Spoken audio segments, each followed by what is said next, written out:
हाँ जी। नहीं सर, आज बैकवर्ड एकता मंच का आज यहाँ एक बैठक हुई जिसमें आप लोग आए हुए हैं। क्या कुछ इसमें निर्णय निकला, क्या हुआ बैठक में, ये हम आपसे जानना चाहेंगे सर। बैकवर्ड एकता मंच का गठन कई संगठनों के मिला करके इसकी गठन की गई है और इसमें जितने भी बैकवर्ड समाज के लोग हैं उसको शामिल किया गया है। आज की जो बैठक हुई इसमें ये निर्णय लिया गया है कि भाई अगले आने वाले इलेक्शन में हम लोग अपने तरीके से लोगों का सपोर्ट करेंगे। कोई ज़रूरी नहीं है कि हम नेशनल पार्टी, राजद और जदयू या फिर कांग्रेस में जाएं, ऐसा कुछ नहीं है। अगर हम जहां पर भी अपना हमारा कैंडिडेट होगा हम उस कैंडिडेट को मदद करेंगे। आपका कैंडिडेट मतलब क्या आप भी चुनाव लड़ेंगे क्या? नहीं, हमारे कैंडिडेट वही होंगे जो हमारे बैकवर्ड से हैं, चाहे वो राइन बिरादरी के हों, अंसारी बिरादरी को हों या बख्खू बिरादरी हलाल खोर हो, उनके वो कैंडिडेट जो होंगे उनकी जाके हम लोग मदद करेंगे, उनका प्रचार प्रसार करेंगे। अभी जो SIR को लेकर के जो सबसे बड़ा मुद्दा अभी चल रहा है सियासी गलियों में, क्या लगता है आपके अनुसार कि ये जो हो रहा है वो सही है या गलत है? नहीं, SIR का जो मुद्दा है वो सही नहीं है। कुछ तो लोग किसी का नाम काट दे रहे हैं, कुछ लोगों का नाम जोड़ रहे हैं, तो ऐसा नहीं है। लोग जो पहले से वोटर्स हैं उस वोटर्स को देखना चाहिए कि वो वोटर पहले से हैं तो उसको लेना चाहिए। बहुत सारे लोगों को छांट दिया जा रहा है। जी, सबसे बड़ी बात है कि इलेक्शन कमीशन PC करके भी जो है जवाब देता है, वो भी जो है वो ऐसा जवाब मिल रहा है, लग रहा है कि मनमाने तरीके से कि जो कहेंगे सो हो जाएगा। तो क्या लगता है कि कहीं ना कहीं हमारा संविधान, हमारा देश खतरे में है? बिल्कुल संविधान हमारे खतरे में है और ये देश का जो है एक अलग तरीके का ये मुहिम चला हुआ है कि इलेक्शन कमिश्नर तो किसी का नहीं होता था, सिर्फ वो नेचुरल होते थे, लेकिन आज के दिन में सरकार के वो पिट्ठू बन गए हैं और सरकार जो चाहती है वही वो अपना बयान देता है। कहीं ना कहीं फिर एक लग रहा है कि एक नई आज़ादी के लिए फिर एक भारत जो है लड़ रहा है, नया भारत एक नई आज़ादी के लिए लड़ रहा है। जी। तो और ये लड़ाई जो है इस बार अपनों से है, कितनी मुश्किल होगी सर, ये आपसे जानना चाहेंगे। देखिए, ये लड़ाई ये एक ऐसी लड़ाई है जिसमें संविधान को बचाने की लड़ाई है और इसमें सब सारे लोगों को इकट्ठा होना पड़ेगा।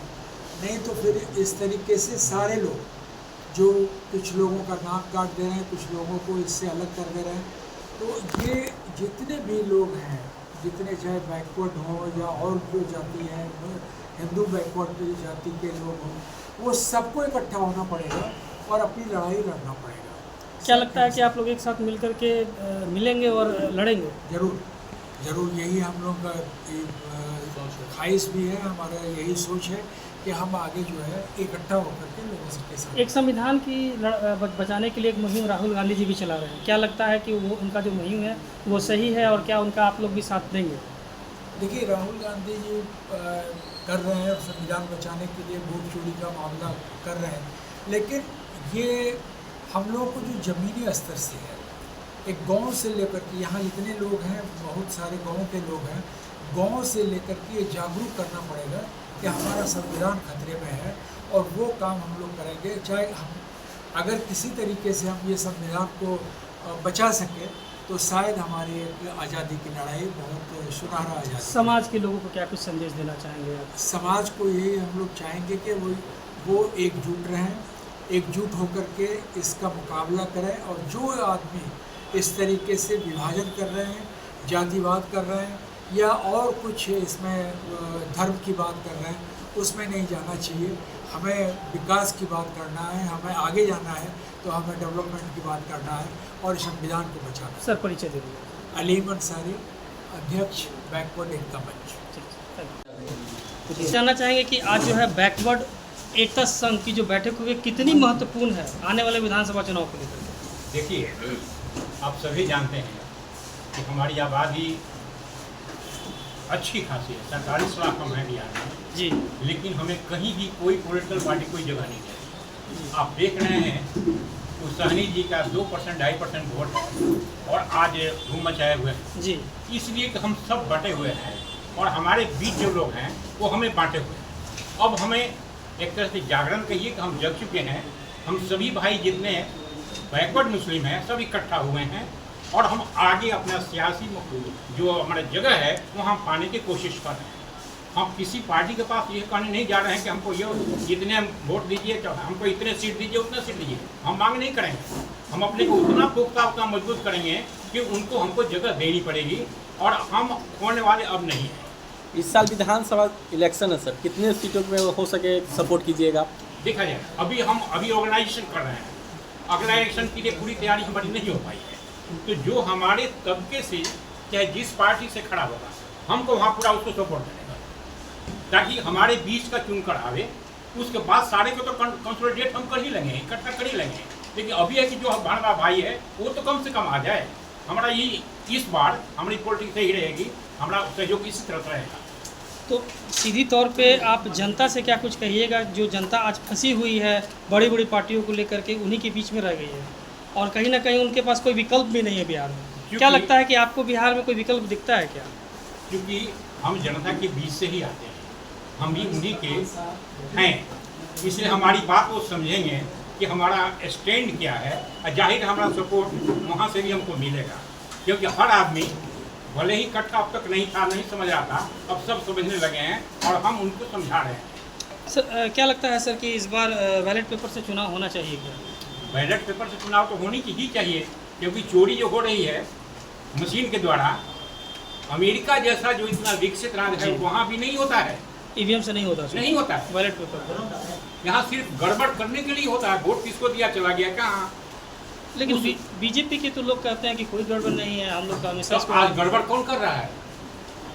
आपने देखा नहीं कि नगर निगम का चुनाव था ये हरियाणा में जी, किस तरह से वहाँ का धंधा हो रहा था, यही हो रहा है ना। तो कहीं ना कहीं ईवीएम का भी फायदा पार्टियों लोगों को मिल रहा है। डेफिनेटली मिल रहा है, हम लोग उसका विरोध करेंगे। बैलेट पर आवे, हमारे जो हमारा अपने जो हैं जी, वो ढंग से वोट दें, जाहिर हमारी जगह अपने आप बन जाए। परिचय सर। मेरा नाम सिराजुद्दीन अंसारी है, मैं एक रिटायर्ड एडीएम हूँ और एक एडवोकेट हूँ। एक मिनट अब बोलिए। इस तंजीम में मैं चीफ पैटर्न हूँ। अच्छा, बैकवर्ड एक तरफ से विकास या हित के बारे में सोचा गया है, वो बंद कमरे में ही कुछ लोगों ने बैठ के सोचा है। क्या लगता है कि आगे का बिहार, ये देश जो है बदले, उसके लिए आज ये एक बड़ी शुरुआत है, इसको एक नींव का पत्थर मानते हैं आप? जितने बंद कमरा नहीं, जो भी लोग हैं ये समाज के बुद्धिजीवी और दबे कुचले और छले हुए लोग हैं, जो अब तक जो भी सरकार रही हैं वो पिछड़े और पसमानदा समाज को छलने का काम किया है। उनका हक ना देकर के लोगों को छलावा में रखा है। इसलिए वो लोग अपनी कुछ गिने चुने लोग, माचिस की डिब्बी में जो तिल्ली होती है उस तरह के लोग हैं जो ये मामला तय कर रहे हैं कि आगे हम लोग का हक कैसे मिलेगा, हमारे आबादी के तनासुर से हमारा वोट और टिकट कैसे हम हल करेंगे। पार्टी जो है कहीं ना कहीं हमेशा जो है डिवाइड एंड रूल की बात करती है। कहीं ना कहीं आप लोग में हिंदू और मुस्लिम की जो भी बातें रहती हैं वो आज भी कुछ ऐसा नहीं है कि बंद है। तो क्या लगता है कि जब तक आप लोग एक साथ होंगे नहीं तब तक कुछ विकास होना नहीं है? इसका कोई रास्ता है आपके पास? वो शुरू से ये अंग्रेज़ों का ही रहा है। ये देश में जो है देश को तोड़ने के लिए डिवाइड एंड रूल, वो आज भी जो बड़ी पार्टियां हैं जो हुकूमत में हैं वो आज भी वो हथकंडा अपना रहे हैं। इसलिए हम लोग उससे नहीं घबराना। हम लोग अब जो है हमारे लोग जाग चुके हैं और इस बात को भली बात समझ चुके हैं।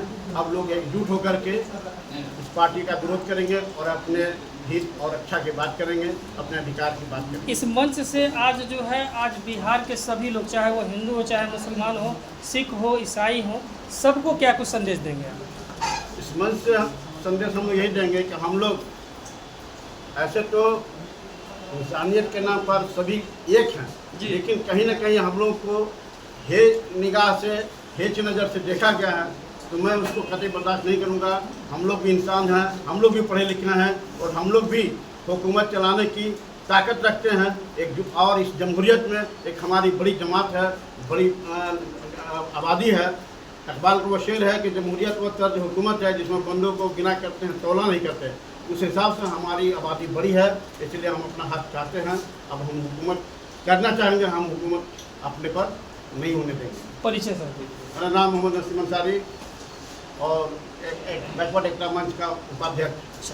में आप शामिल हुए हैं, काफ़ी लोगों ने एक अपना राय भी दिया, तो क्या आप अपना क्या आज सुझाव दिए यहाँ पर, ये हम आपसे जानना चाहेंगे।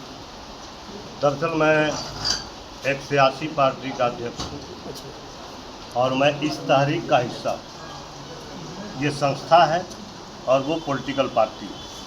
तो पॉलिटिकल पार्टी संस्था के साथ ही बड़ी होती है, खड़ी होती है। मैं इस दावत पे आया हूँ, मैं इनके साथ हूँ, सहमत हूँ। इनका जो मोटो है, इनकी जो सोच है, इनका जो चलने का तरीका है, मैं इनके सहयोग में हूँ।